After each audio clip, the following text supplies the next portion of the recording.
Thanks to a helpful chap called Adrian, I've now got hold of the firmware for the SJ1000 action camera, and I'm going to show you how to update it.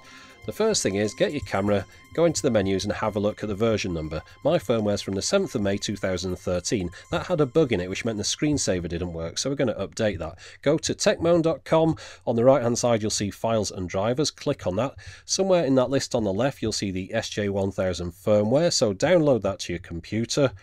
Then on the camera itself, make sure there's a card in it and it's charged. Go to the format menu and format the card inside the camera. That's just to make sure it's cleaned off and there's nothing on it that we don't need. And then switch the camera off. Now I'm going to take the card out and put it straight into my computer. I suppose you could do this with a USB lead if you want. I just prefer doing it this way. So put it in there.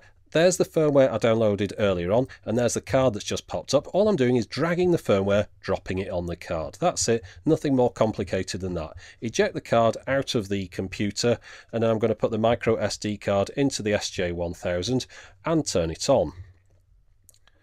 Now when you do this, not an awful lot seems to happen. The screen goes blank and it seems like it's broken, but it isn't. Just wait a minute, well, about 30 seconds. The blue light comes on and then eventually the camera will boot up, and that means it's updated the firmware. Just to prove that, let's go into the menus and have a look at the version number again, just to see what version we've got now. So we'll just go down here, it's down at the bottom, version, click OK.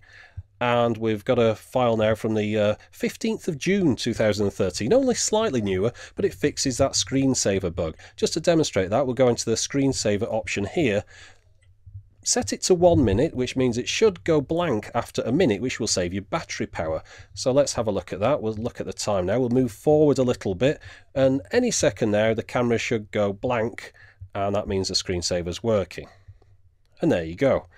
And just to prove it's a screensaver, it's not the camera powering down or anything, I'll just press OK. The camera comes straight back to life. And the other thing to do here at the end, format the card again. Just make sure you get rid of that update file. Otherwise it'll update forever every time you switch it on. But that's it for the moment. Thanks for watching.